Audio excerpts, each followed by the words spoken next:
கர்த்தருக்கு ஸ்தோத்திரம். ஜூன் 6. கிறிஸ்துவுக்குள் பிரியமானவர்களே, அனுதினமும் தேவனோடு. இன்றைய தலைப்பு தேவனுடைய கைவண்ணம்.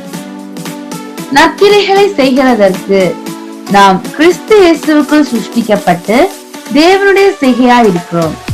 எபேசியர் 2 அதிகாரம் 10 நாம் தேவனுடைய தனித்துவமான வேலைப்பாடு.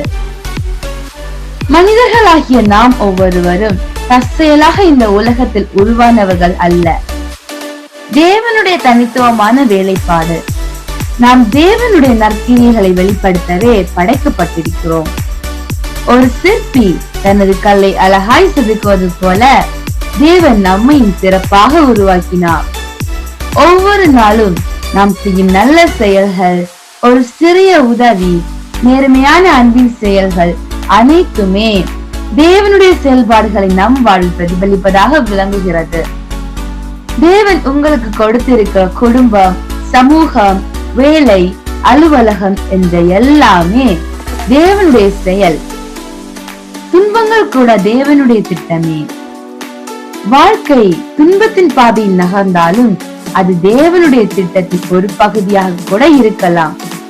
எனவே இந்த கடினமான பாதையில் நம்முடைய செயல்பாடுகள் நல்ல காரியங்களுக்கு நேராக இருந்தால் அவர் நம்மை உருவாக்கின நோக்கம் நேர்த்தியாக நம்ம நிறைவேறும்.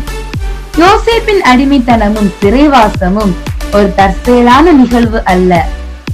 அது தேவன் அவனுடைய வாழ்க்கையை குறித்து வைத்த பெரிய திட்டம். எகிப்தில் ஏற்பட்ட பஞ்சத்தில் இருந்து ஆயிரக்கணக்கான மக்களை காப்பாற்றுவதே அந்த திட்டம். யோசேப்பு தன்னுடைய சகோதரரிடத்தில் சொன்ன ஒரு வாக்கியம், நீங்கள் எனக்கு தீமை செய்ய நினைத்தீர்கள், ஆனால் தேவன் அதை நன்மையாக மாற்றினார். ஆம் பிரியமானவர்களே, நம்முடைய வாழ்க்கையில் ஏற்படும் துன்பங்கள் கூட தேவன் நமக்காக ஆயத்தம் பண்ணினதான நற்காரியங்களை செய்வதற்கான ஒரு வழியாக இருக்கலாம் என்பதை யோசேப்பின் வரிகள் பேசுகின்றன. நம் வாழ்வின் ஒவ்வொரு நொடியும் தேவனுடைய திட்டம் என்பதை உணர்ந்து அவர் ஆயத்தம் பண்ணின பாதையில் விசுவாசத்தோடு நடப்போம். நினைவில் கொள்ளுங்கள், நீ தேவனுடைய கரத்தின் சிருஷ்டி. உன் வாழ்க்கை அவருடைய செயல் திட்டம்.